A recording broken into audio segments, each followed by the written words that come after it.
Welcome to Shukla ID point. दोस्तों, आप सभी का स्वागत है आपके अपने YouTube channel Shukla ID point में। मैं शिवम शुक्ला आप सभी दोस्तों का हार्दिक स्वागत करता हूं।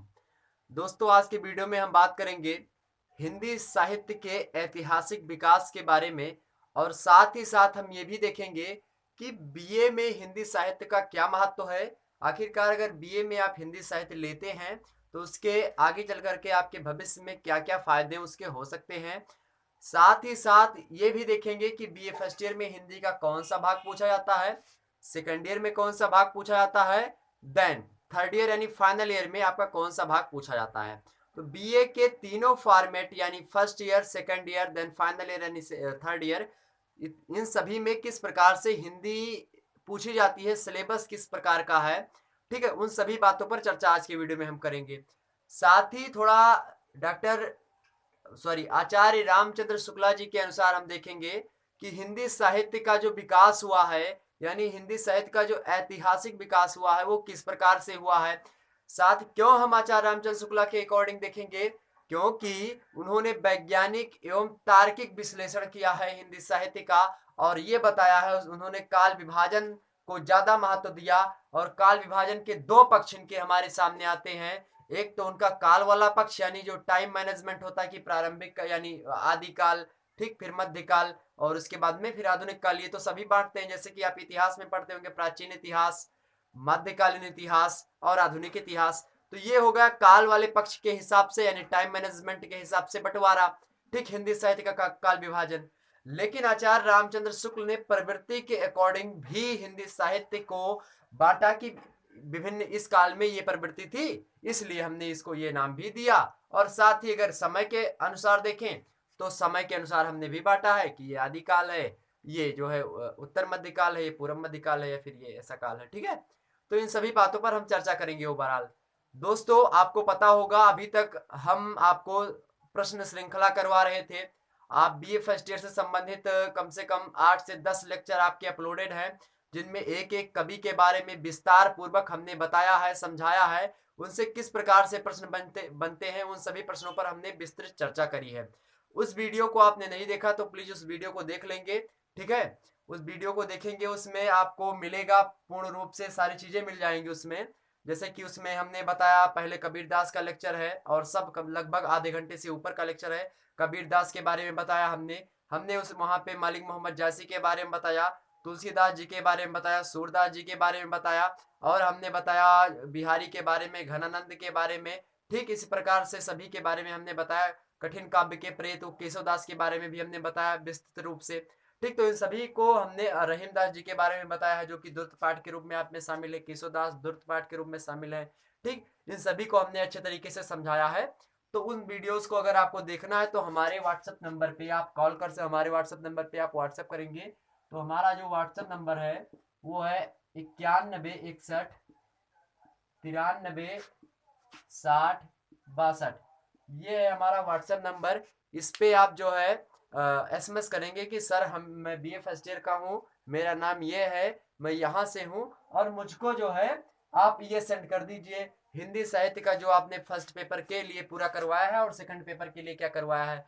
साथ ही सेकंड ईयर वालों के लिए भी है, सेकंड ईयर वालों के लिए भी जो है तो कुछ 2020 के वीडियोस हैं जो कि 2021 में 100% एकदम से कारगर होंगे।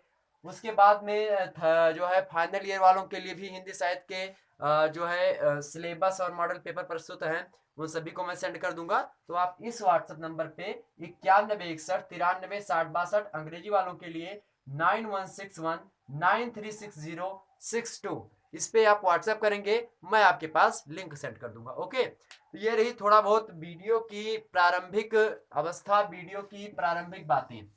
अब हम जानेंगे कि आज के वीडियो का पर्पस क्या है, क्यों ये वीडियो बनाना पड़ रहा है। तो उस क्योंकि हिंदी पढ़ाते समय मैं बार बार ही बताता था आपको कि जो हिंदी साहित्य का इतिहास है उसको किस प्रकार से लोगों ने विभाजित करा है। तो उससे पहले हम काल विभाजन से पहले हम थोड़ा जानेंगे कि बीए में क्या महत्व है हिंदी साहित्य का। ओके, तो पहले हम जानेंगे, देखिए बीए बीए में दिखाई पड़ रहा है मित्रों, हिंदी साहित्य का महत्व या स्थान बोल सकते हो आप।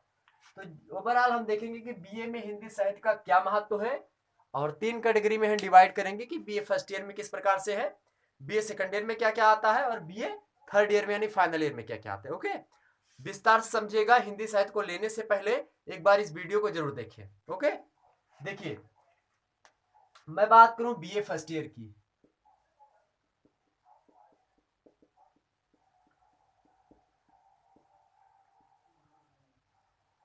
बीए फर्स्ट ईयर में जब आप हिंदी साहित्य लेते हैं तो आपको 2 पेपर आपके होंगे। एग्जाम में 2 पेपर आपको मिलेंगे, एक होगा फर्स्ट पेपर, एक सेकंड पेपर। देखते हैं, जब आप बीए में लेते हैं तो 2 पेपर आपको दिखना होता है। एक होता है आपका फर्स्ट पेपर, देन जो होता है वो होता है सेकंड पेपर। ठीक, तो first paper and second paper 2 part में आपका जो है विभाजित होता है। अब जो है मित्रों, फर्स्ट पेपर में क्या पूछा आता है, तो फर्स्ट पेपर में आपका होता है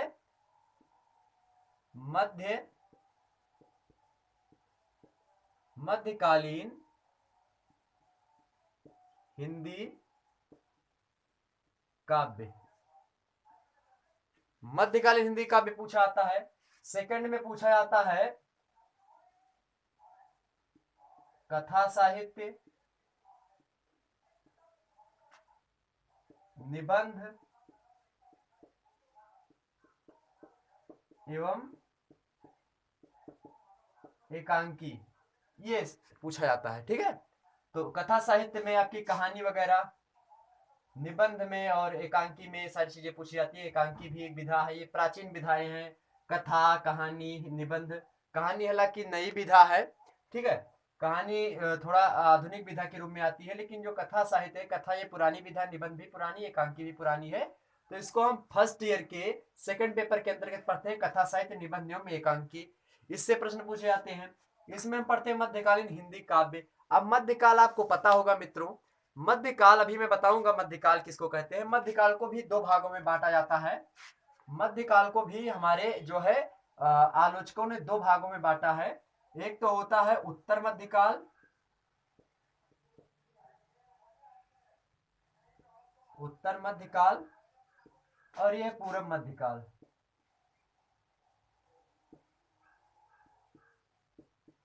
तो उत्तर मध्यकाल और पूर्व मध्यकाल 2 भागों में बांटा। किसने बांटा, तो ये आचार्य शुक्ला जी ने बांटा है उत्तर मध्यकाल, और उत्तर मध्यकाल बांटा, और क्या बांटा है मित्रों, पूर्व मध्यकाल। ठीक, तो इन 2 भागों में इन्होंने बांटा। अब उत्तर मध्यकाल को हम जानते हैं किसके नाम से, पहले देखते हैं पूर्व मध्यकाल को। ठीक, तो पूर्व मध्यकाल पता है आपको कि मध्यकाल से थोड़ा पूर्व यानी पहले, तो इसको हम बोलते हैं भक्ति काल के नाम से जानते हैं। भक्ति काल पहले आता है, उसके बाद में आएगा उत्तर मध्यकाल। उत्तर मतलब होता है बाद में, पूर्व मतलब होता है पहले।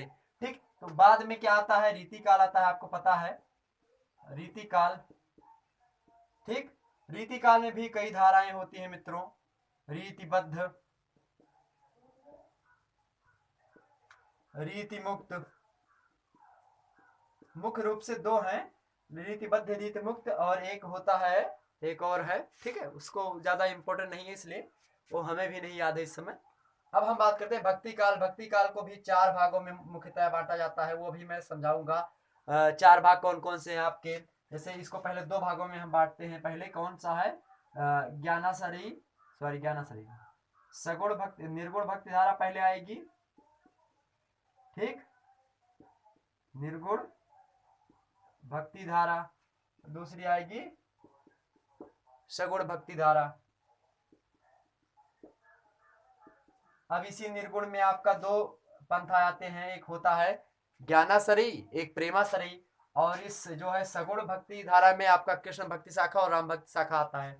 तो ओवरऑल जब हम पढ़ते हैं मित्रों हिंदी साहित्य में मध्यकालीन हिंदी काव्य यानी बीए फर्स्ट ईयर का जब फर्स्ट पेपर आप पढ़ेंगे तो उसके अंतर्गत हम क्या पढ़ते हैं मित्रों, उसके अंतर्गत हम पढ़ते हैं उत्तर मध्यकाल यानी रीति काल के बारे में थोड़ा बहुत जानकारी हमको होनी चाहिए। पूर्व मध्यकाल के बारे में यानी भक्ति काल के बारे में हमको अच्छी खासी जानकारी प्राप्त होनी चाहिए। इंपॉर्टेंट क्या है, यहां से लगभग आपके 67% नंबर पूछे जाते हैं एग्जाम में, 60 से 67, ठीक, या 70 कर लीजिए, इसी के आसपास पूछे जाते हैं। किसी में किसी किसी पेपर में थोड़ा और वो बढ़ जाता है, किसी में नहीं बढ़ता, ठीक। तो इतना प्रश्न यहाँ से, बाकी के यहाँ के बचे 40 से, यानी जो 37 से 40 लगभग, या 35 से 40 बोल सकते हो, एग्जैक्ट डाटा नहीं होता है, ये लगभग के आसपास है। मतलब कि ये नहीं कह सकते कि डायरेक्ट 37% यानी 37 क्वेश्चन उत्तर मध्यकाल से और 60 से 67 प्रश्न इससे आते हैं, ऐसा नहीं है।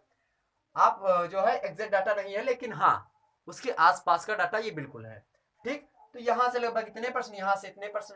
अब इसमें जो है आपके बिहारी, घनानंद इत्यादि कभी आते हैं, रहीम वगैरह भी इसी में लगभग आ जाते हैं। और भक्ति काल में जो है मुख्य 4 लोग आपके पाठ्यक्रम में संकलित है, इनसे धड़ल्ले के साथ बड़े ही महत्वपूर्ण प्रश्न पूछे जाते हैं। आपके कबीरदास हो गए, और कबीरदास ध्यान रखेंगे, निर्गुण भक्ति धारा के ज्ञानाश्रयी के प्रवर्तक कवि है कबीरदास। निर्गुण भक्ति धारा के, यानी इस धारा के, निर्गुण भक्ति धारा के जो प्रेमाश्रयी है उसके प्रवर्तक कवि है मलिक मोहम्मद जायसी। साथ ही सगुण भक्ति धारा के, कृष्ण काव्य धारा के, यानी कृष्ण भक्ति शाखा के कवि हैं सूरदास और अष्टछाप के कवि। तो उनमें से अष्टछाप के कवि सूरदास भी हैं, ठीक है। विट्ठलनाथ ने बनाया था जिसको, और विट्ठलनाथ किसके पुत्र हैं? वल्लभाचार्य के पुत्र हैं। और वल्लभाचार्य कौन है? तो गुरु है किसके? सूरदास के, ठीक। इसको देखें, कबीरदास के, सॉरी, उनके गुरु कौन है? कबीरदास के रामानंद है, ठीक। इसी प्रकार से आपके इनके गुरु कौन है? क्या नाम है उनका? तुलसीदास जी। तुलसीदास जी के गुरु कौन है? तो तुलसीदास जी स्वामी नरिहर दास शुरुआती गुरु हैं इनके, ठीक है। तो सगुण भक्ति धारा में 2 शाखा थी, कृष्ण भक्ति शाखा और राम भक्ति शाखा। तो कृष्ण भक्ति शाखा के प्रवर्तक है सूरदास, ये भी आपके पाठ्यक्रम में संकलित है। और राम भक्ति शाखा के कौन है? राम भक्ति शाखा के कौन है मित्रों, आप बताइएगा। तो राम भक्ति शाखा के हैं, हाँ बिल्कुल सही बता रहे हैं आप, तुलसीदास जी। जी हाँ, तुलसीदास जी, जिनको बहुत लोग जातीय कवि कहते हैं, बहुत लोग नारी विरोधी कवि कहते हैं इनको।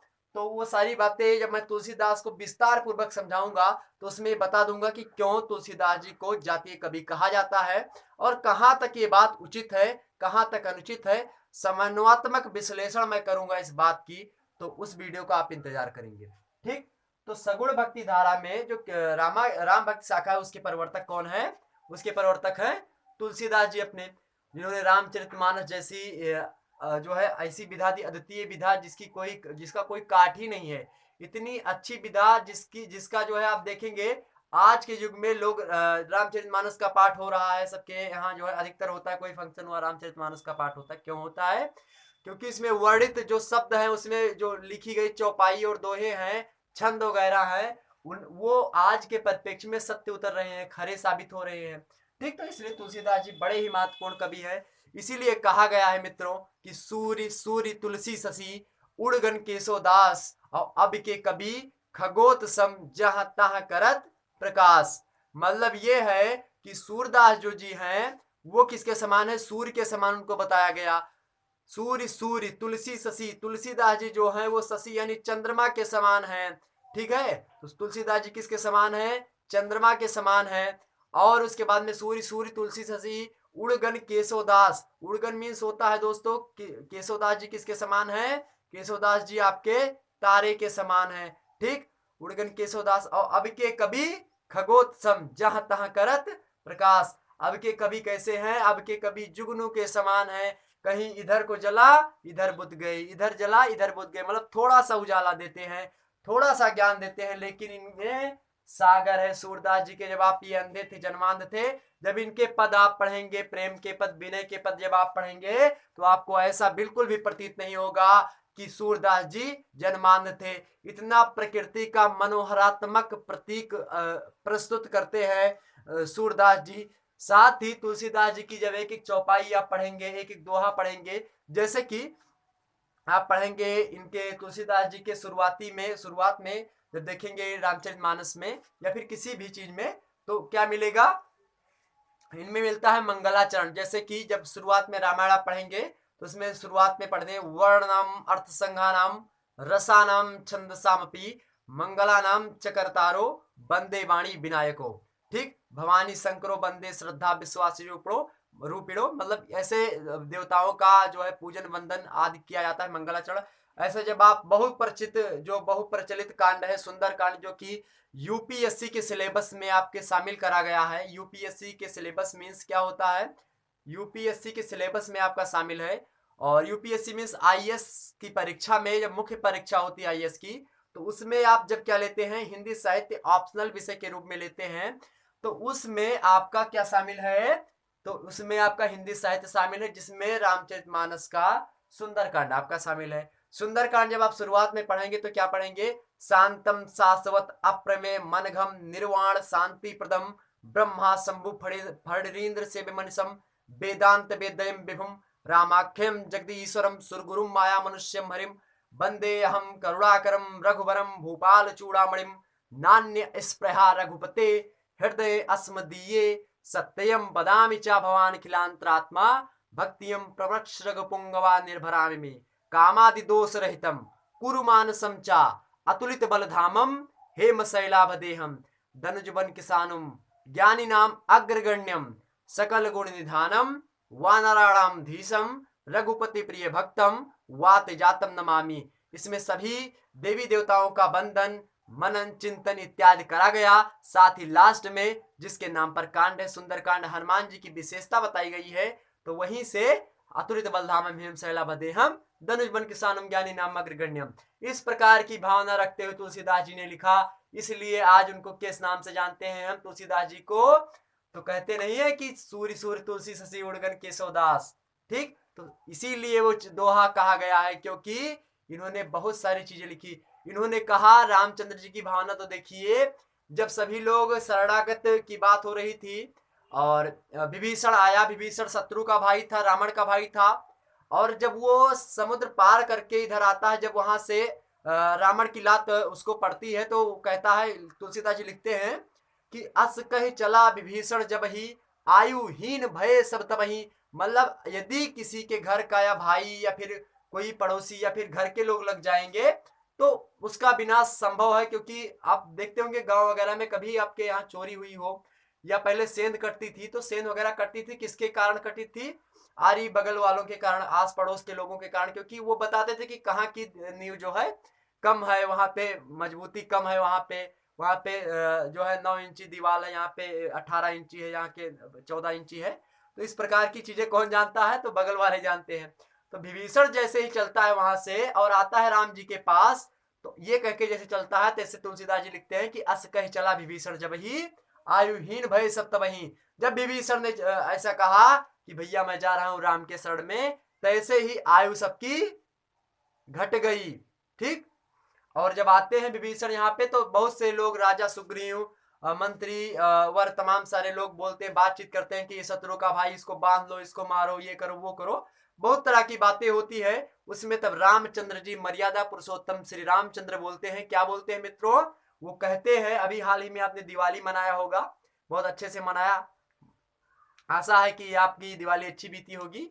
तो रामचंद्र जी जब वन गमन से अयोध्या आए थे, तो उन्हीं की खुशी में पता चला था लोगों को कि आ रहे हैं, तो उसी की खुशी में दीप जलाए गए थे। और बहुत प्रकार की जिस समय वो सारी चीजें हुआ करती थी, जैसे पहले तोपों की सलामी दिया करते थे लोग, उसी प्रकार से जो कुछ आज गोला पड़ाका हम दाग रहे हैं, उसी प्रकार से कुछ रहा होगा, तो वो सारी चीजें करते थे लोग, ठीक। तो यही सारी चीजें थी। तो जब विभीषण आया राम जी के पास, तो क्या हुआ, जब राम जी के पास आया तो कहता है, विभीषण क्या कहता है, विभीषण आया तो वो गया राम जी के पास, कहा कि आप लोग जो है बातें बहुत सारी कर रहे थे, तो राम जी के बोला मुझे राम जी के पास ले चलो। राम जी के पास जैसे लोग लेके आए, तो राम जी कहते हैं, सबको बुलाया, बैठाया, सुग्रीव को बैठाया, जमवंत को बैठाया, हनुमान को बैठाया, सभी जो है जितने महामंत्री गण थे, अंगद को बैठाया, सभी को बैठाया, कहा देखो एक ज्ञान सीख लो। कैसा ज्ञान, कहा रामचंद्र जी ने कि शरणागत को जे तजही निज हित अनहित अनुमान, ते नर पामर पापमय तिनहि बिलोकत हान। क्या कहा कि शरणागत यानी शरण में आया हुआ यदि कोई भी व्यक्ति है तुम्हारे शरण में आ गया, तो उसको ये मत देखो कि आपकी हानि होगी, आपका हित होगा या अनहित होगा, इसको बिना विचारे आप उसको रख लेंगे, तो अगर रख लेंगे तो अच्छी बात है, अगर नहीं रखते हैं आप अपना कि हमारा अनहित हो जाएगा उसको रखने से, हो सकता है भाई शत्रु का है। आज के परिप्रेक्ष्य में बातें भले ही सही ना उतरे, क्योंकि अगर दूतावास यहाँ पे है तो कुछ भी कर सकता है, वहां के लोग आते हैं दूसरे देश के, तो ये आज के परिप्रेक्ष्य में नहीं सही है, लेकिन उस समय के परिप्रेक्ष्य में ये बातें बिल्कुल सही थी। ठीक, क्योंकि उस समय राजशाही चलती थी। आज क्या है, आज आपका लोकतंत्र है, गणतंत्र है। ठीक, तो यहाँ पे वो बातें हो सकता है नहीं खरी उतरेंगी। बहरहाल देखते हैं। तो वो तब रामचंद्र जी ने क्या बताया कि जो शरणागत को इस तरीके से तज देता है, मतलब कोई आया आपके पास और आपने उसको हटा दिया, तो वो पामर के समान होता है। उस व्यक्ति को देखने से पाप है जिसने मना कर दिया हो कि जाओ भैया हम तुमको शरणागत नहीं देंगे या शरणागत नहीं स्वीकार है। तो यही बातें चीजें थी। तो ये मानसिकता थी तुलसीदास जी की रामचंद्र जी को उजागर करने के लिए। तुलसी के राम मर्यादा पुरुषोत्तम भगवान श्री राम हैं, और उनके दास कौन है, तुलसीदास जी अपने आप को दास मान करके सेवा करते हैं। जबकि वहीं पे सूरदास जी को देखेंगे तो सूरदास जी कैसे मित्रों, सूरदास जी विनय के पद गाते हैं और साख्य भाव की भक्ति है इनकी। सखा मानते हैं किसको, भगवान श्री कृष्ण को सखा मानते हैं और उस भाव से पूजा करते हैं। इसलिए भाव के भूखे हैं हम, भाव ही सब सार है, भाव से पूजे अगर तो भाव सागर से बेड़ा पार है। तो भाव ही सब कुछ है। और ज्यादा वो नहीं कि आप 15 किलो लड्डू चढ़ाएंगे हनुमानगढ़ी पे, या फिर बहुत सारी चीजें हैं ये। पहले लोग जाते थे, अब हमारे यहाँ की मैं बात बताऊं तो अयोध्या के वासी हैं हम लोग, तो यहाँ पे होता है कि जब बच्चा 10th क्लास में जाता है, 10वीं में जाता है, 10वीं में जब बच्चा जाता है तो क्या होता है कि वो मतलब कंपलसरी है ये कि वो प्रसाद मानेगा हनुमानगढ़ी अयोध्या पे कि हाँ बजरंगबली बाबा अगर आप मुझे ये पास करवा देंगे तो हम कितने 21 या 51 का प्रसाद चढ़ाएंगे। लेकिन जो पढ़ने वाले व्यक्ति होते हैं वो भी, उनको भी मानना पड़ता है वो, क्योंकि परंपरा है। तो मानते हैं, क्या मानते हैं कि अगर मेरा 80% या 90% से ऊपर नंबर आता है तो मैं क्या करूंगा, तो मैं आपको 51 रुपए का प्रसाद चढ़ाऊंगा। घूस दे रहे हो भगवान को भैया कि हाँ ये होगा तब करेंगे, पहले जाइए आप श्रद्धा भाव से चढ़ा दीजिए प्रसाद, उसके बाद में जो करना होगा भगवान करेंगे। क्योंकि कर्म प्रधान विश्व करी राखा, जो जस करहि तितस फल चाखा। अब आप उनके सहारे पे नहीं बैठेंगे, आपको कर्म करना है, फल देना उनका कार्य है। ठीक, तो आइए हम बात करते हैं। हालांकि तो कृष्ण भक्त शाखा आपको पता हुई सूरदास जी है वही, और शुरुआत से आप पढ़ते आ रहे हिंदी साहित्य, इसलिए मैं हिंदी साहित्य का प्रेमी रहा हूँ, हिंदी साहित्य आपको बताता हूँ। और निर्गुण भक्ति धारा के जो है आपके मलिक मोहम्मद जायसी, तुलसीदास, इन सभी को आपने पढ़ा होगा, मुझे पता है। तो ये सब आपके पाठ्यक्रम में शामिल है। साथ ही रीतिबद्ध रीति मुक्त में बिहारी घनानंद, ये इन्हीं सब आएंगे। तो ज्यादा कुछ नहीं पढ़ना है, बिहारी को पढ़ना है, घनानंद को पढ़ना है, रहीमदास को पढ़ना है, इन्हीं सबको पढ़ना है। ठीक है, केशवदास को पढ़ना है, बस ये सारे जो है इसी से रीतिकाल से। ठीक है, तो ज्यादा कुछ नहीं पढ़ना, बस इतने में आपका फर्स्ट पेपर समाप्त हो जाता है, मध्यकालीन हिंदी काव्य। तो इतना समाप्त हुआ मित्रों। टाइम लगता है, आप समझ जाएंगे एक बार अगर हिंदी साहित्य को अच्छे तरीके से, तो दोबारा आपको समझना नहीं पड़ेगा कि हिंदी साहित्य बीए फर्स्ट ईयर में लेना है कि नहीं लेना है, बस। ठीक, अब हम बात करेंगे कि कथा साहित्य और निबंध में क्या क्या चीजें हैं एकांकित तो है।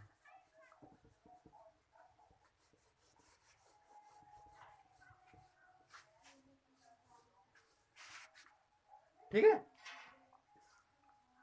ऐसे कथा साहित्य में आपका एकांकी वगैरह, जो पुरानी एकांकी रामकुमार वर्मा वगैरह की हैं, इन सभी को है। तो यहाँ पे उतना आपको भी मैं बता दूंगा, तो उतने आप उनके जो है लेखकों के नाम शायद ना पता हो कथा साहित्य निबंध एवं नाटक में। तो मैं इन सभी के बारे में मैं वीडियो अलग से बनाऊंगा। हालांकि इस पे हमने ज्यादा वीडियो अभी नहीं बनाया है, और मैं अब इसका पूरा सिलेबस करवाऊंगा आने वाले समय में बी फर्स्ट ईयर में।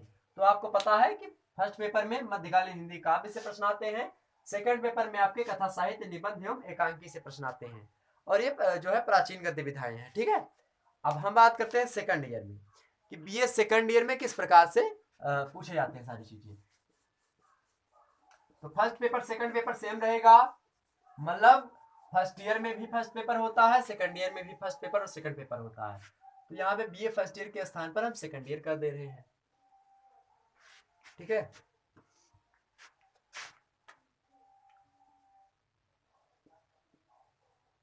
तो सेकंड ईयर देखिए, अब जो फर्स्ट बीए सेकंड ईयर होता है वो भी दो भागों में होता है। अब देखिए, फर्स्ट पेपर होता है, सेकंड पेपर होता है।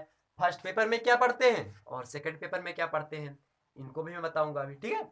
आइए देखते हैं।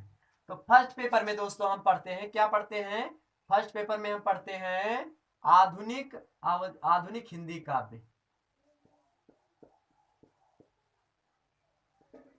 आधुनिक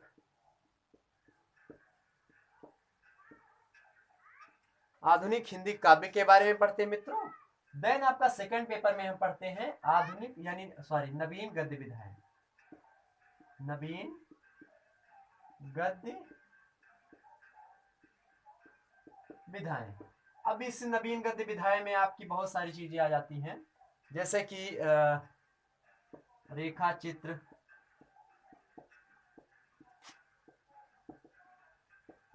संस्मरण, डायरी, ठीक, डायरी को ही हम दैनंदिनी भी बोलते हैं, दैनंदिनी, ठीक, डायरी हो गया। उसके बाद में और भी बहुत चीजें हैं, साक्षात्कार, ठीक। इसी प्रकार से और भी नवीन गद्य विधाएं हैं, उनसे संस्मरण, रेखा चित्र, डायरी, साक्षात्कार, कहानी। ध्यान होगा आपको, एक वीडियो हमने डाला था बूढ़ी का की कहानी की समीक्षात्मक व्याख्या करी थी, तो उसमें जो है कहानी आपको पता होगा, बूढ़ी का की कहानी आपके पाठ्यक्रम में संकलित है सेकंड पेपर में, बूढ़ी का की। और ऐसे ही साक्षात्कार का एक अंश शामिल है, और आत्मकथा हो गई, इसी में आत्मकथा बढ़ा लीजिए, ठीक है, आत्मकथा, जीवनी, ठीक, आवारा मसीहा ये शामिल है, आवारा मसीहा, दिशाहारा उसका एक पार्ट है, तो दिशाहारा आपके पाठ्यक्रम में संकलित है, पूरा का पूरा आवारा मसीहा आपको नहीं पढ़ना है, विष्णु प्रभाकर के द्वारा रचित है, ठीक है। शरत चंद चटर्जी की जीवनी है ये आवारा मसीहा, जो कि आपके पाठ्यक्रम में संकलित है सेकंड पेपर में, ठीक है। बीए सेकंड ईयर की मैं बात कर रहा हूँ, तो बीए सेकंड ईयर में है मित्रों ये आवारा मसीहा। आत्मकथा में आपका जो है क्या भूलूं क्या याद करूं, क्या भूलूं क्या याद करूं, इस प्रकार से शामिल है। हरिवंश राय बच्चन जी का, हरिवंश राय बच्चन जी का है ये क्या भूलूं क्या याद करूं। इसी प्रकार से दैनंदिनी है, संस्मरण है, रेखा चित्र है, ठीक है। तो रेखा चित्र आपका उसमें वो शामिल है, जो है रेखा चित्र आप में शामिल है, ध्यान नहीं आ रहा है। संस्मरण भी आप में शामिल है, महादेव वर्मा के द्वारा लिखित। तो इस प्रकार से सारी चीजें शामिल है। साक्षात्कार को हम इंटरव्यू भी बोलते हैं, ठीक, तो इंटरव्यू भी इसकी इसी को बोलते हैं। डायरी, साक्षात्कार, कहानी, कहानी को स्टोरी बोलते हैं, शॉर्ट स्टोरी, ठीक है। तो ये सारी चीजें हैं, ये आप नवीन गद्य विधाओं में पढ़ते हैं। तो इनके लेखक के बारे में आपको थोड़ा बहुत जानकारी होना चाहिए, और जो लेखक ने कहानी लिखी है, कहानी भी कई प्रकार की इसमें कहानियां देखेंगे आप। बूढ़ी काकी शामिल है, दोपहर का भोजन शामिल है, चीड़ों पर चांदनी, शायद शायद हाँ शायद हो सकता है, नीली झील आपके पाठ्यक्रम में संकलित है, ठीक है। नीली झील हो गया, दोपहर का भोजन हमने बता दिया, काली नीली झील, दोपहर का भोजन, बूढ़ी काकी, और भी कहानियां हैं, ठीक है। भीष्म साहिनी की एक कहानी है, चीफ की दावत आप में शामिल है, भीष्म साहिनी जी की है, वो भी शामिल है। तो सभी चीजों को मैं बताऊंगा विस्तार से, सिलेबस में डिस्कशन कर चुका हूँ, इसका सिलेबस आपका पड़ा हुआ है यूट्यूब चैनल पे हमारे, उसको देख लीजिएगा, ठीक है। बीए करेगा यूट्यूब चैनल पे मित्रों, इसका सिलेबस पड़ा हुआ है सारी चीजें का, तो उसमें कितने गतिविधियों में रेखा चित्र कौन सा है, उसके लेखक कौन है, वो सारी चीजें शामिल है, उनको आप देख लीजिएगा। यहाँ पे मैं थोड़ा सा ओवरव्यू दे रहा हूँ कि इसके अंतर्गत क्या क्या चीजें होती हैं, ठीक है।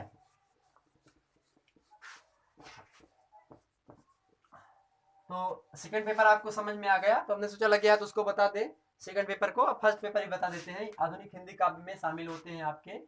अब आधुनिक हिंदी काव्य कहाँ से स्टार्ट होता है, अब रीति काल तो समाप्त हो गया, रीति के काल के बाद में आपको ध्यान होगा, रीति काल के बाद में एक काल आता है जिसको हम किसके नाम से जानते हैं, तो आधुनिक काल।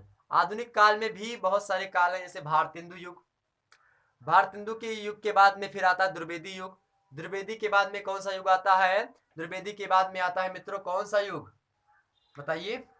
द्विवेदी के युग के बाद में आता है छायावाद, और छायावाद अगर आपने पढ़ लिया, और प्रगति और प्रयोगवाद, छायावाद, प्रगतिवाद, प्रयोगवाद और द्विवेदी युग, बस इतना पढ़ना है आपको इसमें, आधुनिक हिंदी काव्य के अंतर्गत। ठीक, तो लगभग आपको 1900 से मिलाकर 1900 से आपको पढ़ना पड़ेगा, लगभग 1900 से 1960 वर्षों के आसपास की रचना आपके आधुनिक हिंदी काव्य के अंतर्गत आती हैं। उससे ज्यादा का नहीं पूछा था, कुछ पूछा था सठोत्तरी कविता से, लेकिन मतलब प्रश्न ना के बराबर ही आते हैं, तो कोई दिक्कत नहीं। सठोत्तरी कविता से एक आध प्रश्न आए थे। सठोत्तरी मतलब होता है कि 1960 के बाद। ठीक, स्वतंत्रोत्तर मतलब होता है 1947 के बाद, जब भारत आजाद हुआ था उसके बाद वाली कविताएं। ठीक, तो ये सब, इससे सबसे प्रश्न लघु उत्तरीय, बहुविकल्पीय तो नहीं, लघु उत्तरीय, अति लघु उत्तरीय, दीर्घ उत्तरीय प्रश्न पूछे जाते हैं आए दिनों। तो उन प्रश्नों की मैं श्रृंखला चलाता रहता हूँ यूट्यूब पे, तो आपको पता ही होगा। तो आधुनिक जो है हिंदी काव्य के अंतर्गत ये सारी चीजें पूछी जाती हैं। हालांकि आपको मैं एक बार बता दूं कि कौन कौन से युग आप में शामिल हैं, उसके कौन कौन से कवि जो है ज्यादा महत्वपूर्ण है। तो देखिए, आप देखेंगे मित्रों, यहाँ पे हम नहीं दिखाई दे रहे, कोई बात नहीं, ठीक है। चलिए देखते हैं, पहले इसमें जो है आपका आधुनिक युग कब से शुरू होता है, तो आधुनिक यहाँ पे समझ लेते हैं। आधुनिक युग, आधुनिक युग, आधुनिक युग आपका शुरू होता है लगभग 1850 के आसपास से। 1850 ईस्वी में भारतेंदु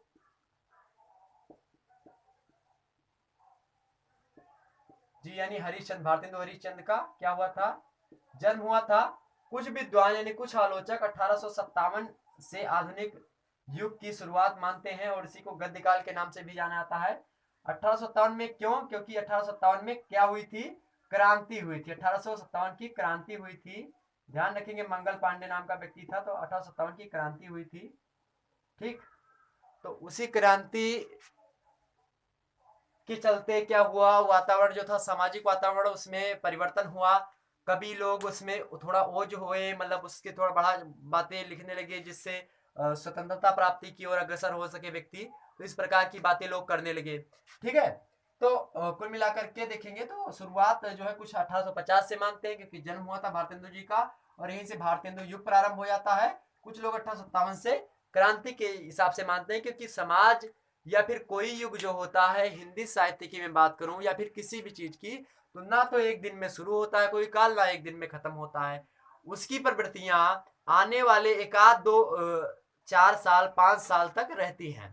ठीक, तो उसमें कोई इसमें ज्यादा डिबेट वाली बात नहीं होती है। हालांकि ये लोग बताते हैं विद्वान लोग, तो उसमें मतभेद होता है, तो कोई दिक्कत नहीं। अब आधुनिक युग बड़े ही, आप में अगर मैं बात करूं आधुनिक युग में, तो देखते हैं आधुनिक युग में बड़ी सारी चीजें हैं। पहला आता है आपका, देखेंगे यहाँ पे दिखाई पड़ रहा है, भारतेंदु, भारतेंदु युग, द्विवेदी युग, ठीक, छायावाद, प्रगतिवादी युग, इसी को छाया वादोत्तर के नाम से भी जानते हैं। उत्तर मतलब होता है, उत्तर मतलब देखिए, छायावाद उत्तर, तो छायावाद उत्तर मतलब क्या होता है, उत्तर मतलब होता है बाद में, तो छायावाद के बाद वाला क्या आता है, प्रगतिवाद आता है। 1943 में, ध्यान रखेंगे, 1943 ईस्वी में प्रथम तार सप्तक का प्रकाशन होता है। कौन करता है प्रकाशन, डॉक्टर सच्चिदानंद हीरानंद वत्सयन यज्ञ करते हैं, और यहीं से प्रगतिवादी विचारधारा का क्या होता है, शुरुआत होती है, और इसका छायावाद का धीरे धीरे लोप होता है। छायावाद में क्या था, प्रकृति का निरूपण, नारी के प्रति सहानुभूति, नारी को भोग की वस्तु न मान करके छायावाद में नारी को ममता, प्रेम, स्नेह, ममता की मूर्त समझा जाता था छायावाद में। प्रगतिवादी में थोड़ा इन सभी को थोड़ा बढ़ा चढ़ा के जो बातें होती थी अतिशयोक्ति में, उसको कम किया गया। प्रगतिवादी में नई चीजें प्रयोग में लाई गई। सच्चिदानंद हीरानंद वात्स्ययज्ञ देखेंगे तो ये बुद्ध से थोड़ा प्रेरित थे, तो इनमें सामग्री का नैवेद्य दान लिखा। उसके बाद में एक पढ़ेंगे कि मैंने आहुति बनकर देखा, शीर्षक से आपके पाठ्यक्रम में इंटर में कविता दी, तो उन्होंने कहा कि मैंने आहुति बनकर देखा, यह प्रेम यज्ञ की ज्वाला है। ठीक, मतलब क्या कि जो प्रेम होता है वो अग्नि के ज्वाला के समान पवित्र होता है, और उसमें जो व्यक्ति जाते हैं प्रेम करते हैं वो आहुति के समान होते हैं। ठीक है, तो ये सारी चीजें क्या कौन बताते हैं, अज्ञे जी बताते हैं। तो वही 1943 ईस्वी से लगभग 1947 तक प्रगतिवादी, 47 के बाद में स्वतंत्रोत्तर, या उसी को हम बोलते हैं प्रयोगवाद। ठीक है, प्रयोगवाद एक सीरियल से लिख दे, प्रगतिवाद, उसके बाद में फिर आता है आपका प्रयोगवाद, प्रयोगवाद के बाद में आता है प्रयोगवाद के बाद में 43 से 47 ये, इसी को स्वतंत्रोत्तर भी हम कहते हैं, स्वतंत्रोत्तर युग के नाम से भी जानते हैं। उसके बाद में क्या आता है, स्वतंत्रोत्तर के बाद में आता है सठोत्तरी कविता, सठोत्तरी कविता, या फिर इसी को नई कविता के भी नाम से जानते हैं, नई कविता। ठीक, तो इस बात का ध्यान रखेंगे। तो ये सारी चीजें पूछी जाती हैं। अब हालांकि अब लोग कहते हैं कि बीए करने से कोई फायदा नहीं है, बीए में इतनी जानकारी मिलती है भैया, आप कहाँ क्यों भूले हैं। बीए करने के बाद में आप समाज में उठने बैठने का तौर तरीका आपको मालूम होता है, बोलने की शैली आपको पता होती है।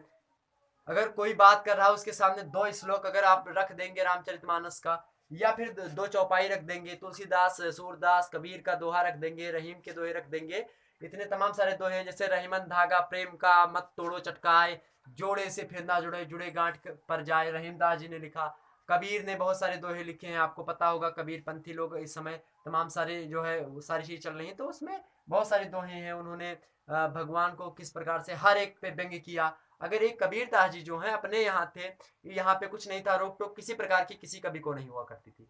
लेकिन अगर यही कबीरदास पाश्चात्य में जाते, यानी जो प्राचीन सभ्यता बोल सकते हैं, पाश्चात्य मीन्स होता है पश्चिमी, तो जैसे यूरोप वगैरह के देश में होते, जैसे वो अरस्तु वगैरह थे, तो वो नियम देते थे, तो उनके जो चर्च वगैरह होते थे उसके विरुद्ध होता था, तो उसको जो है लोग क्या करते थे, तो उसको लोग क्या करते थे, उसको दबा देते थे, या फिर उसमें जो है उसको मृत्युदंड दिया जाता था। ठीक है, इस प्रकार से उनको मना कर देता था। लेकिन कबीरदास निष्पक्षता के साथ हर एक धर्म में जो अंधविश्वास था उसका खंडन किया है। ठीक है, तो ये सारी चीजें हैं। ऐसे ही तो ये देखिए, सठोत्तरी कविता, नई कविता, प्रयोगवाद, प्रगतिवाद, छायावाद, द्विवेदी, भारतेंदु युग। टाइम देख लेंगे इसका। भारतेंदु युग 1850 से मैं मानता हूं, देखिए 1850 से लगभग 1900 तक, 50 वर्षों की अवधि में भारतेंदु युग। ठीक है, उसके बाद में जो है भारतेंदु युग के बाद में आता है द्विवेदी युग। द्विवेदी युग आपका 1900 से प्रारंभ होता है, 1901 या 1900 से प्रारंभ होता है, उसको समझ लीजिएगा। ठीक है, क्योंकि ना तो एक दिन में कोई चीज शुरू होती है, ना ही एक दिन में कोई काल शुरू होता है, ना ही एक दिन में बंद होता है। ठीक है, तो दूसरा हम देखेंगे, तो द्विवेदी युग 1900 से 1920 ईस्वी तक चलता है द्विवेदी युग। उसके बाद में छायावाद 1920 से, यानी 1921 या 20 से आधे से स्टार्ट होता है। उसके बाद में चलता है ये कब तक, तो 1937 तक चलता है। ध्यान रखेंगे 1937 ईस्वी में ये आ जाता है, 1937 से 1943 तक। ठीक है, प्रगतिवादी, और फिर यही से 1943 से 1947 तक प्रयोगवाद चलता है, 1943 से 47 तक। उसके बाद में सठोत्तरी कविता कब तक चलती है, तो 1947 से देखेंगे, 47 से अब तक। ठीक है, तो इस प्रकार की कविताएं चलती रहती हैं। तो ये हिंदी साहित्य की जो आधुनिक काव्य है, इसके अंतर्गत आपको ना तो यहाँ तक जाना है ज्यादा, ना ही भारतेंदु युग में टच करना है। उठाना कहाँ से है, द्विवेदी युग से मैथिली शरण गुप्त। ठीक है, मैथिली शरण गुप्त के बारे में हमको पढ़ना होता है, मैथिली शरण गुप्त। उसके बाद में क्या आता है, छायावाद। छायावाद से लगभग जो है 40 से 45 प्रश्न पूछे जाते हैं, यहाँ से लगभग 5 से 10% प्रश्न पूछे जाते हैं। ठीक है, प्रगतिवादी से वही देखेंगे हम, तो यहाँ से भी 20 से 25% प्रश्न पूछे जाते हैं। ठीक, इसी प्रकार से 5 से 10 यहाँ से भी पूछे जाते हैं। इस प्रकार से थोड़े थोड़े प्रश्न सभी से पूछ ले जाते हैं। इंपॉर्टेंट कौन है, छायावाद, जबकि द्विवेदी युग के मैथिली शरण गुप्त शामिल है, इनसे प्रश्न लगातार एग्जाम में पूछे जाते हैं। ठीक, तो देखेंगे मैथिली शरण गुप्त शामिल है। उसके बाद में छायावाद आता है। हालांकि द्विवेदी युग के रचनाकार और भी हैं, जैसे कि जो प्रसाद पंत निराला हैं, ये सब इसमें भी आते हैं। जैसे छायावाद द्विवेदी की मैं बात करूं, तो द्विवेदी युग में ऐसा नहीं है कि मैथिली शरण गुप्त ही रहे हैं, उसमें जयशंकर प्रसाद की भी भूमिका थी। लेकिन भाई ये मान काल बदलता है, लेकिन व्यक्ति तो वही है। उसका जन्म भले ही उसमें हुआ हो, उस रचनाएं ज्यादा इसमें करी हो छायावाद में, छायावाद का प्रवर्तक माना जाता है, लेकिन पहले से द्विवेदी युग से रचनाएं करते आ रहे थे जयशंकर प्रसाद। तो फिर यहाँ पे छायावाद में कौन कौन आते हैं? प्रसाद, पंत, निराला, वर्मा यानी महादेवी वर्मा, ठीक, ये सारे किस में आते हैं? छायावाद। छायावाद के 4 स्तंभ हैं, प्रसाद, पंत, निराला। जयशंकर प्रसाद, सुमित्रानंदन पंत, सूर्यकांत त्रिपाठी निराला। उसके बाद में आएंगे प्रगतिवादी, यहीं पे अज्ञे जी, सच्चिदानंद हीरानंद वासेन अज्ञे के बारे में पढ़ना होगा आपको। सच्चिदानंद हीरानंद वासेन अज्ञे के बारे में पढ़ना होगा। इनकी 5 कविताएं आपके पाठ्यक्रम में संकलित हैं, ठीक। उसके बारे में उसके बाद आप पढ़ते हैं दिनकर के बारे में, जिनको ओज का कवि कहा जाता है, यानी ओज कवि, वीर रस के प्रणेता। बहुत ही महत्वपूर्ण चीजें बताए हैं इन्होंने। किसने? दिनकर जी की आप पढ़ेंगे। परशुराम की प्रतीक्षा, परशुराम की प्रतीक्षा। उसके बाद में आप देखेंगे जो है कर्ण और कृष्ण संवाद, ठीक है। तो बड़ी ही महत्वपूर्ण तरीके से वीर रस में कविताएं करी है और जनमानस को जागृत करा है दिनकर जी ने। तो ये भी आपके पाठ्यक्रम में संकलित हैं। इनसे लगातार एग्जाम में प्रश्न पूछे जाते हैं बीए सेकेंड ईयर की परीक्षा में। साथ ही साथ इनकी रचनाओं को लेकर के SSC, UPSC, UPPCS, RO, ARO, RPSC इत्यादि एग्जाम में इनसे लेकर के प्रश्न पूछे जाते हैं। तो इसलिए रामधारी सिंह दिनकर बड़े ही महत्वपूर्ण है। साथ ही छायावाद यानी 1920 से 1937 का जो समय काल है वो बड़ा ही महत्वपूर्ण है आपके बीए सेकेंड ईयर की परीक्षा के दृष्टि से। ओके, तो ये था मोटी मोटा आपको बीए फर्स्ट ईयर के बारे में हमने समझाया, बीए सेकेंड ईयर के बारे में समझाया। अब हम समझाएंगे आपको लास्ट और बीए लास्ट के बारे में, और लास्ट क्या है? बीए थर्ड ईयर, ठीक है। बीए थर्ड ईयर दोस्तों देखते हैं हम कि बीए थर्ड ईयर यानी फाइनल ईयर में किस प्रकार का चीजें पूछी जाती हैं। अब यहाँ पे आप देख रहे होंगे हमने फर्स्ट पेपर नहीं मिटाया लेकिन सेकंड पेपर मिटा दिया। क्यों मिटाया? क्योंकि BA second year third year में यानी फाइनल ईयर में आपका जो पूछा जाता है मित्रों वो 3 पेपर होते हैं बीए थर्ड ईयर, ठीक है। तो बीए थर्ड ईयर में 3 पेपर होते हैं, first paper, second paper, then आपका है ये थर्ड पेपर, ठीक है। अब देखते हैं मित्रों कि किस प्रकार से इसमें कैटेगराइज करते हैं। तो फर्स्ट पेपर में इसको इस प्रकार से भी आप लिख सकते हो, ठीक है, फर्स्ट पेपर। अब देखिए, तो फर्स्ट पेपर में मित्रों आपका पूछा जाता है क्या है? तो जो क्षेत्रीय समूह होते हैं, क्षेत्रीय भाषा पद्धति होती है, वो फर्स्ट पेपर के अंतर्गत पूछी जाती है। जैसे कि आप अगर मेरठ साइड से हैं या फिर उत्तर प्रदेश के पश्चिमी हिस्से से हैं, उत्तर प्रदेश के पश्चिमी हिस्से से हैं, या फिर आप किसी भी क्षेत्र विशेष से हैं जिसमें वहां की बोली जो है वो बड़े स्तर पे बोली जाती है, तो वहां के उस साहित्य के बारे में आपको चर्चा करनी होती है। अब जैसे कि मैं अयोध्या का हूं, तो यहाँ पे अवध यूनिवर्सिटी है, उसमें आपका आधुनिक अवधी काव्य, और उसके बाद में क्या शामिल है? आधुनिक अवधी काव्य, और फिर आधुनिक अवधी काव्य शामिल है, ठीक है। उसका विकास शामिल है, उसका ऐतिहासिक विकास, आधुनिक अवधी काव्य और उसका ऐतिहासिक विकास, ये शामिल है। अब कहीं और है, मान लिया पश्चिमी साइड का है उत्तर प्रदेश के, तो वहां पे ब्रजभाषा की प्रधानता थी, तो ब्रजभाषा का साहित्य उसको पढ़ना होगा, उसका इतिहास पढ़ना होगा, ठीक है। इसी प्रकार से जिस भी क्षेत्र समूह से आप बिलोंग करते हैं, जिस भी क्षेत्र समूह में रहते हैं, वहां की स्थानीय भाषा का साहित्य और उस साहित्य का विकास यानी ऐतिहासिक विकास किस प्रकार से हुआ उसका चर्चा करनी होती है, और साथ ही आधुनिकता यानी जो आधुनिक चीजें उसमें लिखी गई हैं तो उसके बारे में है, ठीक है। देखेंगे तो मैं यहां पे बताता हूं कि क्षेत्रीय भाषा समूह, क्षेत्रीय, या फिर यहां पे एक शब्द कर सकते हैं जनपदीय, जनपदीय भाषा साहित्य एवं उसका विकास,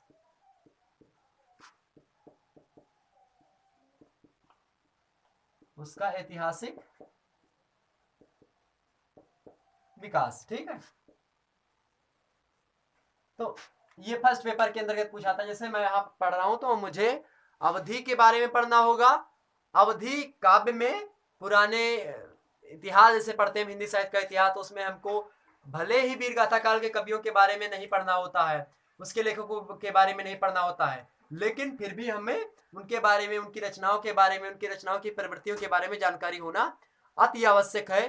ठीक उसी प्रकार से हमको पुराने लोगों के बारे में नहीं पढ़ना है, पुराने लोगों के मतलब जो पुरानी परंपरा से लोग आते रहते हैं, क्योंकि पुराने परंपरा में जो अवधि या फिर जो भी भाषाएं थी उनको हिंदी साहित्य के अंतर्गत हम पढ़ चुके हैं। फर्स्ट पेपर में, फर्स्ट ईयर के फर्स्ट पेपर में आप हिंदी साहित्य का इतिहास पढ़ते हैं, उसके अंतर्गत वीर गाथा काल इत्यादि पढ़ते हैं। ठीक है, तो वो सारी चीजें उसमें पढ़ लेते हैं। अब यहाँ पे आधुनिक अवधि काव्य शामिल करा गया है, या फिर आधुनिक ब्रज भाषा काव्य, आधुनिक भोजपुर भाषा काव्य, इस प्रकार से जितने भी क्षेत्रीय भाषा समूह है उसमें उससे प्रश्न पूछे जाते हैं। ठीक है, फर्स्ट पेपर में।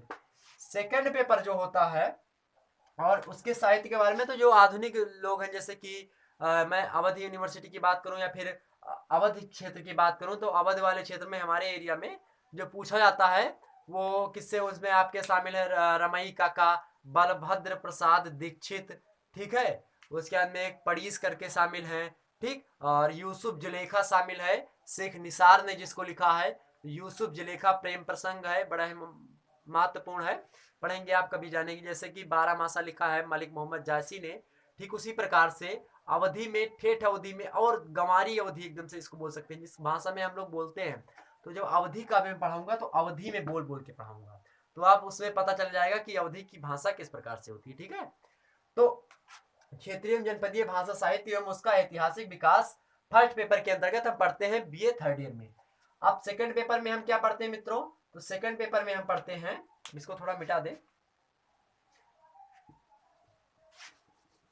चलो कोई बात नहीं, मिटा दिया इसको। ठीक है,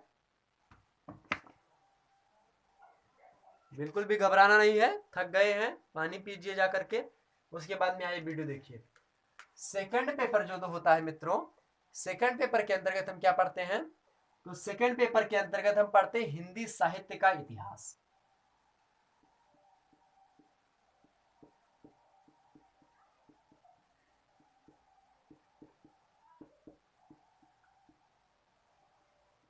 हिंदी साहित्य का इतिहास एवं, बड़े खुशी हो गए होंगे आप लोग कि बस हिंदी साहित्य का इतिहास पढ़ना है।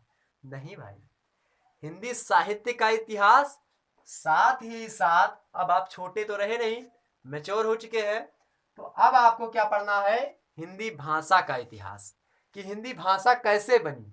तो साथ ही साथ हम पढ़ेंगे हिंदी भाषा का इतिहास। ठीक, तो हिंदी साहित्य का इतिहास और हिंदी भाषा का इतिहास।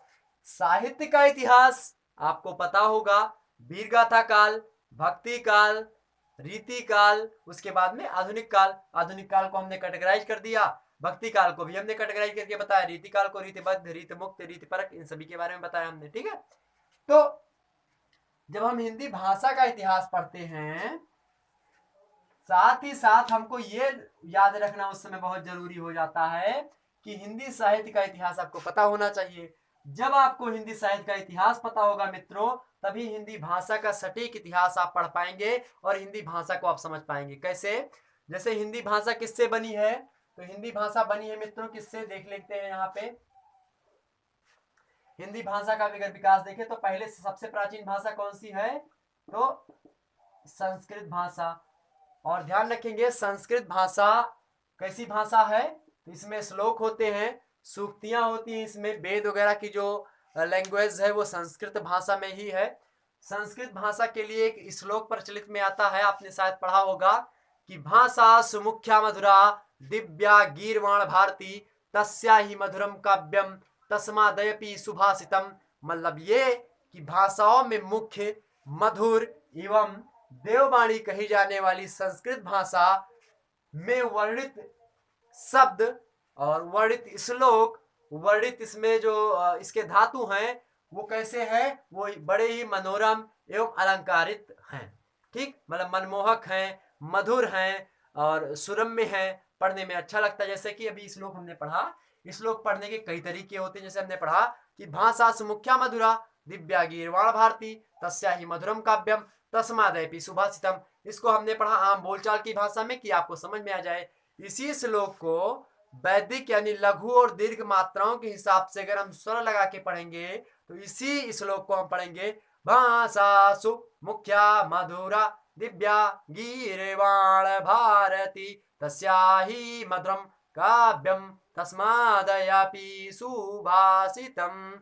इस प्रकार से स्वर लगा करके हमको पढ़ना होता है। जब स्वर लघु और दीर्घ लगा करके हम हाथ को इधर उधर करके इस पे स्वर कब लगेगा, दीर्घ कब लगेगा, लघु, इन सभी को जब हम लगाएंगे हाथ के माध्यम से तो वो संस्कृत व्याकरण में, जो पाणिनि का संस्कृत व्याकरण है, उसमें पढ़ा जाता है। ठीक, तो वो सारी चीजें संस्कृत भाषा में है। तो भाषा में अगर देखा जाए तो संस्कृत बड़ी ही मधुर है। संस्कृत सभी भाषाओं की क्या है, जननी है। जननी मीन्स होता है, जैसे एक होती है माता, जननी मीन्स होता है मतलब माता ही होती है, लेकिन जननी का तात्पर्य लिया जाता है कि मतलब उस माता की माता की माता की माता, इस प्रकार से। नानी बोल सकते हो, पर नानी बोल सकते हो, इस प्रकार से। ठीक है, तो जननी है संस्कृत।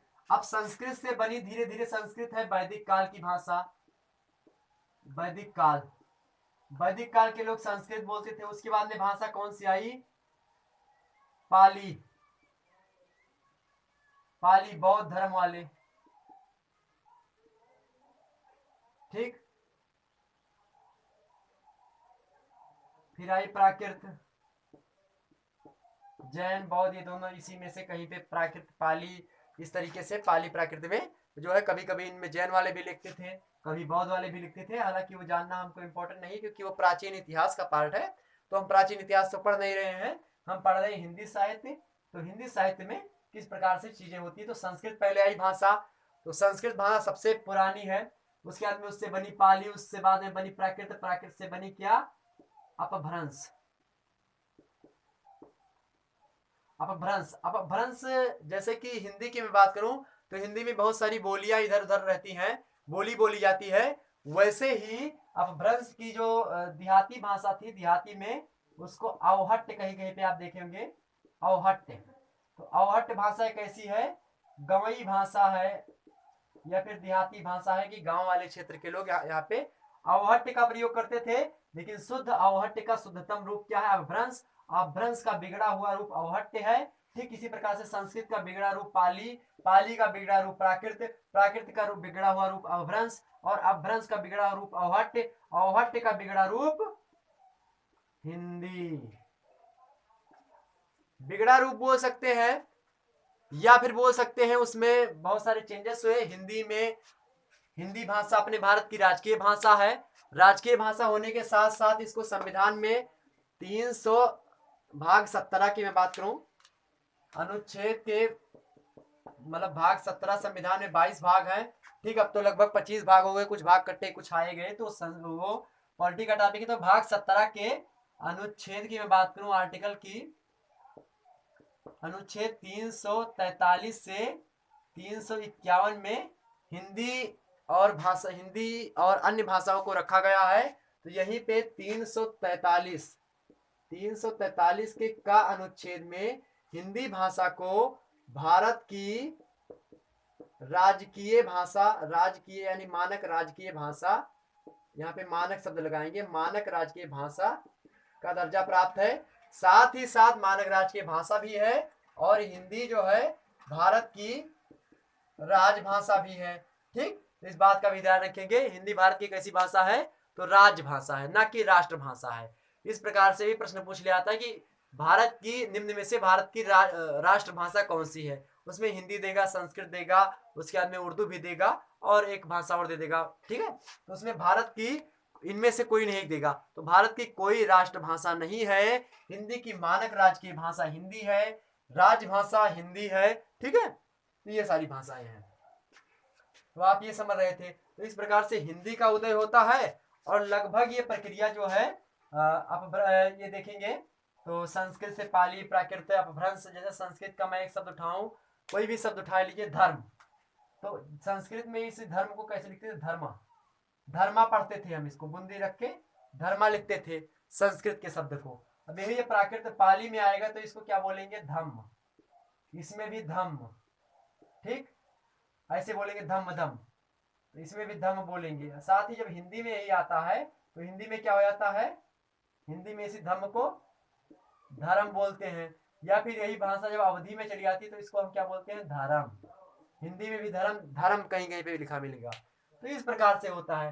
तो ये हिंदी साहित्य का इतिहास पढ़ेंगे, साथ ही साथ में हम ये भी पढ़ेंगे कि हिंदी का भाषा का इतिहास कैसा था। तो हिंदी भाषा के इतिहास में हमको ये पढ़ना पड़ेगा कि संस्कृत, पाली, प्राकृत, अपभ्रंश, अवहट्ट, हिंदी, इन सभी भाषाओं के थोड़े थोड़े शब्दों के बारे में हमको जानना पड़ेगा कि आखिरकार जैसे हमने बताया कि धर्म से बना, इसी प्रकार से बहुत सारी चीजें हैं, उनसे किस प्रकार से शब्दावलियों का चेंजमेंट हुआ अभी भी देखेंगे। आप पढ़ते हैं तत्सम और तत्सम, तो तत्सम और तद्भव, ठीक, तत्सम और तद्भव पढ़ते हैं। तत्सम मीन्स होता है कि संस्कृत के हु बहु शब्द डायरेक्ट ले लिए गए हो, जैसे कि क्षीर। क्षीर मीन्स अगर क्षीर का तद्भव देखेंगे तो क्षीर का तद्भव क्या होता है, दूध या खीर, ठीक। तो क्षीर का क्या होता है, खीर होता है, यानी छा जो होता है संस्कृत का या अपभ्रंश का जो छा होता है वो आकर के हिंदी का खा बदल जाता है, ठीक। तो क्षीर जो होता है वो किस में बदलता है, खीर में बदलता है। साथ ही जो त्रा होता है, ठीक, पहले पत्र, पत्ता को पत्र बोलते थे, पत्र, ठीक, अब उसी पत्ता उसको हम क्या बोलते हैं, फिर पहले पत्र बोला जाने लगा, फिर धीरे धीरे अब यहाँ पे पत्ता बोले जाने लगा, ठीक है। तो इसी प्रकार से होता है भाषाओं में, उसमें स्वरागम होता है, स्वरों का दीर्घीकरण होता है, ठीक है। इस प्रकार की सारी चीजें होती है। तो जब मैं भाषा विज्ञान पढ़ूंगा, साथ ही साथ जब आप पढ़ेंगे यूपीएससी के सिलेबस में, जब आईएएस के सिलेबस में आप देखेंगे तो आईएएस के यूपीएससी ऑप्शनल में जो है क्या है, भाषा विज्ञान प्रथम प्रश्न पत्र है, भाषा विज्ञान से प्रश्न पूछे जाते हैं। अगर आप हिंदी साहित्य का इतिहास और हिंदी भाषा का इतिहास पढ़े हैं सही से बीए थर्ड ईयर के सेकंड पेपर के अंतर्गत, तो आपको वहां पे कोई दिक्कत नहीं होगी। इसलिए अगर आपने हिंदी साहित्य ले रखा है बीए फर्स्ट ईयर में तो बड़ी महत्वपूर्ण बात है, अगर आगे चल करके आपका जीएस पोर्शन अच्छा है तो आप यूपीएससी में बैठ सकते हैं और यूपीएससी में अच्छा खासा रैंक ला सकते हैं। क्योंकि फर्स्ट ईयर में आप पढ़ेंगे आधुनिक, फर्स्ट ईयर में मध्यकालीन हिंदी काव्य के बारे में जानेंगे, उसके बाद में सेकंड पेपर में सारी चीजें जान लेंगे, कथा साहित्य, नाटक, निबंध, ये सारी चीजें जान लेंगे। उसके बाद में फिर सेकंड ईयर में आएंगे आधुनिक अवधि काव्य, आधुनिक हिंदी काव्य जानेंगे, ठीक, फिर आधुनिक जो नवीन गतिविधाएं उनको जान लेंगे। फिर जब इसमें आएंगे तो आप जो है अपने क्षेत्रीय भाषा के बारे में जानेंगे, ठीक। जब आप यहाँ पे आएंगे तो हिंदी साहित्य का इतिहास एवं हिंदी भाषा का पूर्ण रूप से इतिहास पढ़ेंगे सेकंड पेपर में। अब हम बात करते हैं थर्ड पेपर में। साथ ही अब थर्ड ईयर में आप फाइनल ईयर में है तो बढ़िया तरीके से भाषाओं का ज्ञान होना चाहिए आपको।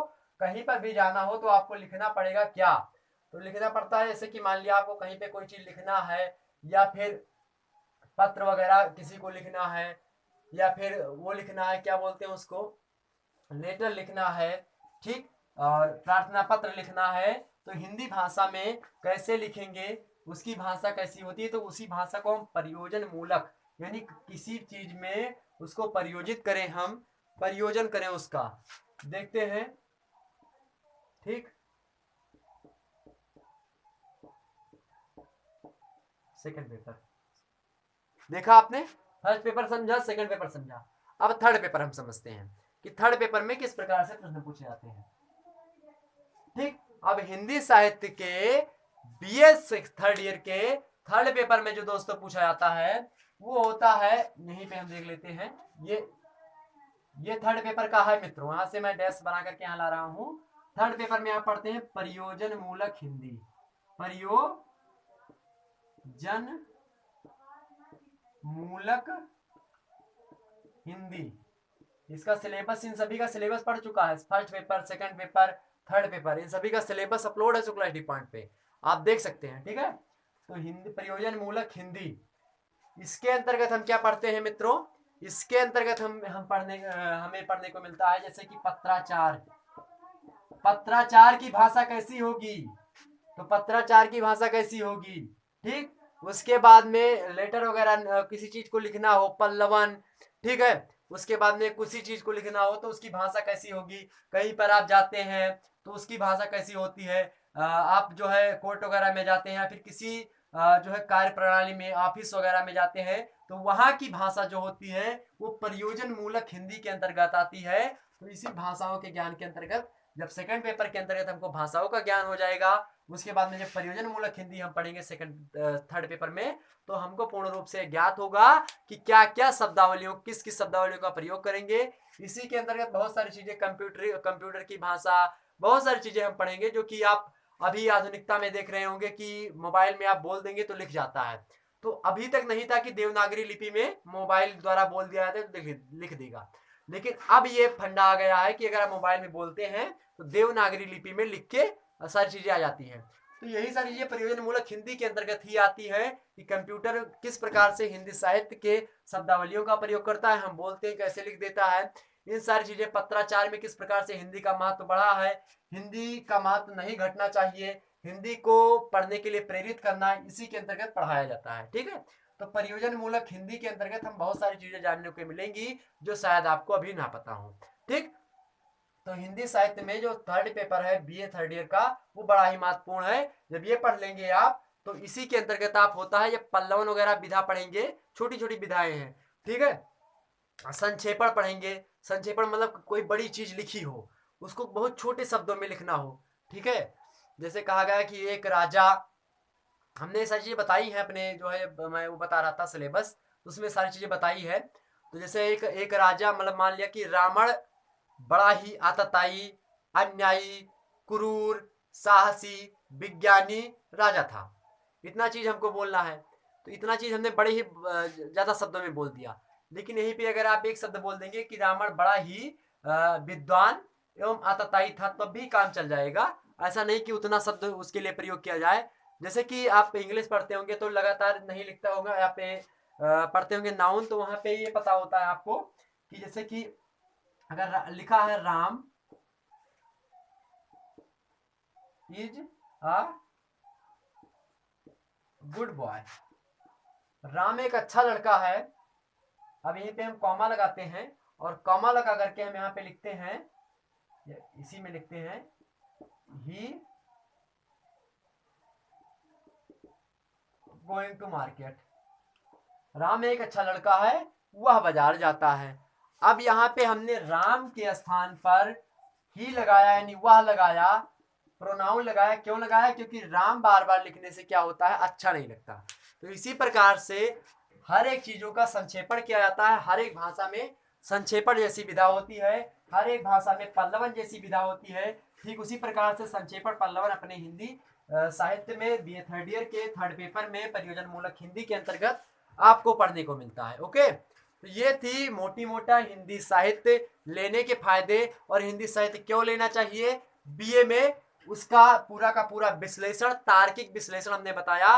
हिंदी साहित्य अगर इतना आप पढ़ लेंगे तो आपको हिंदी बड़ी ही रुचिकर विषय लगेगा। मैं हिंदी साहित्य से पढ़ा हूँ। ठीक, तो हिंदी साहित्य एक बड़ा ही सुरम्य एवं मधुरम्य विषय है, जिसको पढ़ने से काफी ज्यादा जानकारी और उसके बाद में आपका व्यक्तित्व निखर करके सामने आता है। इसलिए हिंदी साहित्य बड़ा ही मनोहारी विषय है।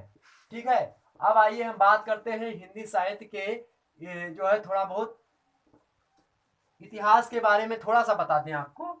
हिंदी साहित्य के इतिहास के बारे में जो हमने बताया था कि रामचंद्र शुक्ला जी के बारे में थोड़ा सा बता देंगे आपको। ठीक, तो रामचंद्र शुक्ला जी ने हिंदी साहित्य का महत्व हम देखते थे। अभी तक टॉपिक चेंज कर दें थोड़ा सा, ये वीडियो लंबा हो रहा है, लगभग 1 घंटे 3 मिनट की क्लास हो गई।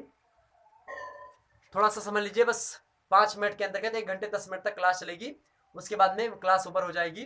ठीक है, देखिए यहाँ पे किसी दिन हिंदी साहित्य का इतिहास पूर्ण रूप से समझा दूंगा। हिंदी साहित्य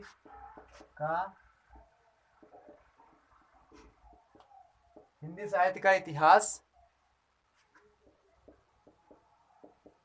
आचार्य रामचंद्र शुक्ल जी के अनुसार।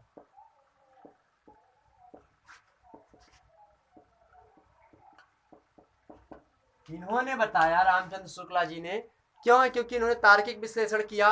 वैज्ञानिक पक्ष अगर देखें हम इनका, रामचंद्र शुक्ला जी का, तो इस पे पूर्ण रूप से खरे उतरते हैं, इसलिए इनको ज्यादा महत्व दिया गया। इन्होंने काल विभाजन किया हिंदी साहित्य को, तो हिंदी साहित्य का अगर काल विभाजन उन्होंने किया मित्रों, तो कितने कैटेगरी में किया है इन्होंने किया मित्रों, देखते हैं हम।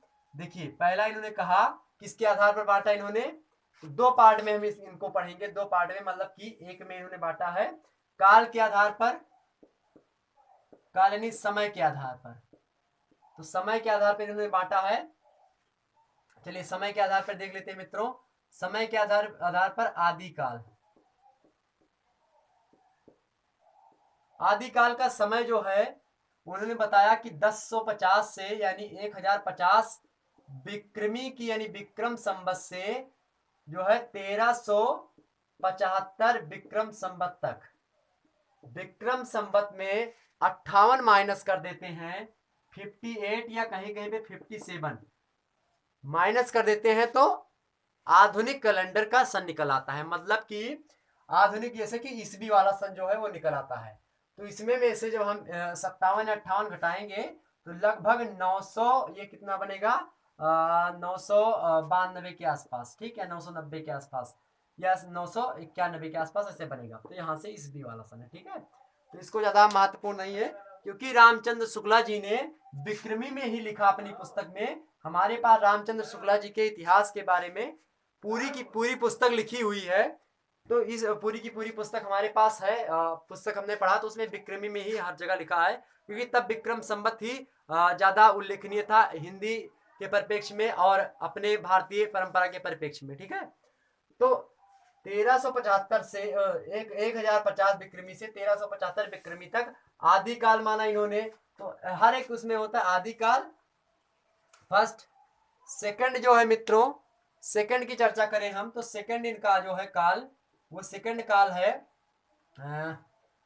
मध्यकाल, सॉरी उन्होंने बताया मध्यकाल बताया, तो मध्यकाल में दो काल उन्होंने बताया, वो एक बताया पूर्व मध्यकाल, एक बताया उत्तर मध्यकाल। तो पहले आता है क्या, पूर्व मध्यकाल।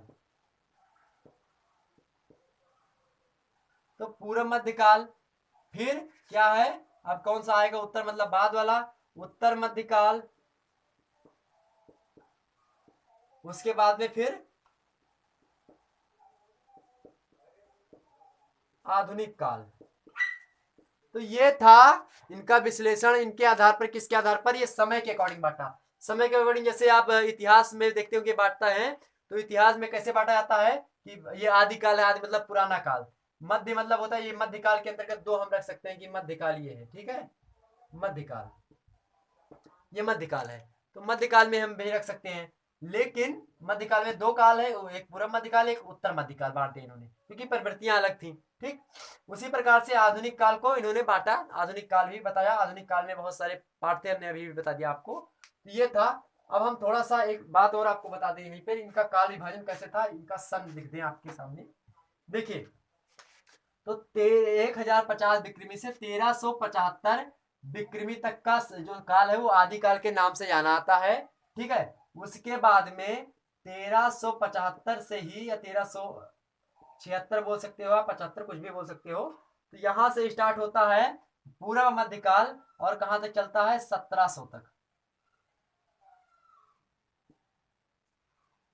1700 विक्रमी है, ध्यान रखेंगे ये विक्रमी है मित्रों, ना कि ईसवी है। इससे जब 58 माइनस करेंगे या 57 माइनस करेंगे तो निकलेगा क्या, तो निकलेगा आपका ईसवी सन, ठीक है, ईसा मसीह वाला सन, ठीक, एनो डोमिनी और जो है बिफोर क्राइस्ट वाला। उत्तर मध्यकाल जो होता है यहीं से स्टार्ट होगा, तो 1700 या 1701 से विक्रमी से स्टार्ट होता है और कहां तक चलेगा, तो ये चलेगा मित्रों 1900 तक, 1900 विक्रमी है ये। अब यहां से जब हम घटाते हैं 58 वगैरह तो कहाँ क्या आता है 1852 या 1800 आपका, जब यहां से हम 58 57 घटा 1853 52 के आसपास आता है, तो वही 1858 से हम आधुनिक काल मान लिया करते हैं, ठीक है। तो देखिए यहाँ पे, तो यही जब घटा देते हैं हम तो ईसवी में निकल आता है, वही ईसवी वाला सभी लोगों ने और बताया। अब आधुनिक काल जो हम बांटते हैं मित्रों, आधुनिक काल की समय सीमा कब से कब तक है, तो आधुनिक काल देखेंगे मित्रों हम। अब देखिए 1900 विक्रमी से विक्रम संवत की 19वीं मतलब 1900 से अब तक का जो समय काल है, अभी तक आधुनिक काल ही चलता आ रहा है। तो ये था काल के हिसाब से समय का विभाजन। अब हम देखते हैं कि प्रवृत्ति, प्रवृत्ति के अनुसार। 10 मिनट से ज्यादा हो गया लगभग, नहीं 10 मिनट हो गया, थोड़ा सा बचा में बता दें। ठीक, तो अब देखते हैं प्रवृत्ति के अनुसार कैसे हम बांटते हैं। तो भैया प्रवृत्ति के अनुसार अगर हम देखेंगे हिंदी साहित्य को आचार्य शुक्ला जी के अनुसार, इन्होंने आदिकाल में क्या होता था, आदिकाल में जो है क्या हुआ, यही के आसपास से लगभग यहीं से जो है 1712 के आसपास से ही मोहम्मद जो है गजनबी वगैरह आने लगे थे। 712 में वो आया जो है एक ताहिर नाम का आया था, उसको हरा जम्मू कश्मीर में, एक ध्यान नहीं आ रहा उसका नाम, पता नहीं क्या है। तो वही आते रहे, मतलब अंग्रेज वगैरह आते रहे, तो उन्होंने क्या किया, अंग्रेज बोल रहे हैं हम, ठीक, अरे अरब के लोग, ठीक है, यूनान के लोग, ये सब आते रहे आक्रमण करने के लिए। तो 712 से लगभग आने लगे हैं जो है मुगल वगैरह, मुगल नहीं बोल सकते हैं आप उनको, तुर्क को बोल सकते हैं आप, ठीक है, वो सब आने लगे। इतिहास का टॉपिक है, इतिहास उतना मुझे ज्यादा मतलब नहीं आता विस्तार से, जब उसको टॉपिक पढ़ाऊंगा तो एक बार हम अध्ययन करके तुरंत बता देता हूँ, तो उसमें क्लियर हो जाती सारी बातें।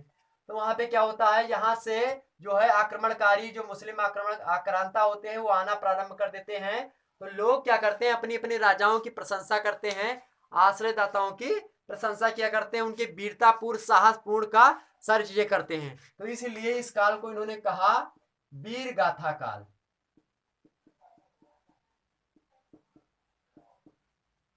किसने कहा, तो आदिकाल को वीर गाथा काल कहा, रामचंद्र शुक्ला जी ने। वीर गाथा काल क्यों कहा, क्योंकि यहाँ पे रचनाएं 12 रचनाएं कुल मिलाकर के मिली हैं वीर गाथा काल की। उन 12 में से जो 3 रचनाएं हैं, 3 घटा दीजिएगा तो 9 रचनाएं जो हैं वो वीरता परक हैं, वीरता परक रचनाएं हैं, जबकि 3 जो है ये वीरता परक नहीं है। तो अगर भैया 9 ओट वीरता को मिले हैं तो वीर गाथा काल ही नाम तो उचित होगा। तो इसीलिए वैज्ञानिक तर्क संगत बैठता है, आदिकाल को वीर गाथा काल नाम किसने दिया, तो आचार्य शुक्ला जी ने दिया वीर गाथा काल को, सॉरी आदिकाल को वीर गाथा काल नाम क्यों दिया, क्योंकि इनमें से 12 रचनाएं मुख्यतया मिली, मुख्य रूप से जिसको साहित्यिक शैली में लिखा गया था। तो उनमें से परमाल रासो, खुमान रासो, हमीर रासो, ठीक है, आलखंड, ठीक है, जिसको जागनिक वगैरह बहुत सारे, चंद्र बरदाई, बहुत सारे ये कवि हुए, इन्होंने सारे सबने लिखा, जय मयंक, जस चंद्रिका, जो है जय चंद्र प्रकाश, ये सारी रचनाएं थी उनमें से। ये सारी की सारी रचनाएं कैसी थी, वीरता परक रचनाएं थी। इसलिए इस काल की रचनाएं 9 रचनाएं महत्वपूर्ण वीरता परक थी, इसलिए आचार्य रामचंद्र शुक्ल ने आदि काल का नाम वीर गाथा काल रखा प्रवृत्ति के अनुसार। ओके, तो पहला काल आपको समझ में आया, वीर गाथा काल क्यों कहा जाता है, वीर गाथा काल किसको कहा जाता है। वीर गाथा काल आदिकाल को कहा जाता है, जो 1050 विक्रमी से 1375 विक्रमी जो है विक्रम संवत तक रहता है, उसी को वीर गाथा का काल के नाम से जानते हैं हम आचार्य शुक्ला जी के अनुसार। और ये 100% सही है, क्योंकि वैज्ञानिक विश्लेषण आचार्य रामचंद्र शुक्ल करते हैं। सेकंड जो होता है पूर्व मध्यकाल, यहां से लगभग 1375 विक्रमी के बाद से, ठीक है, क्या होना प्रारंभ हो जाता है, लगभग यहीं से जो है दिल्ली सल्तनत वगैरह, मुस्लिम आक्रांता और बाबर लोदी, इन सभी का संघर्ष चलता रहता है। 1526 ईस्वी के आसपास जब बाबर वगैरह आते हैं, तो वहां से, अब उससे पहले की बात है, तो उसमें कबीरदास 1300 के आसपास आ जाते हैं, ठीक है। तो यहीं से क्या होता है, इसी को इन्होंने कहा, यहाँ पे भक्तिवाद ज्यादा है, सूफी का विधारा, भक्ति चेतना ज्यादा थी, क्योंकि दूसरे धर्म के लोग आते थे और धर्म परिवर्तन करवाते थे मार मार करके लोगों को। तो क्या किया लोगों ने, तो कवि कैसे थे, तो कवि लोग क्या करते थे, भक्ति पर रचनाएं किया करते थे। तो इसी को क्या कहता है, भक्ति काल, इसलिए इसका नाम दिया गया, क्योंकि इसी काल में कौन कौन हुए हैं, कबीर, सूर, जायसी और तुलसीदास जी, ठीक है।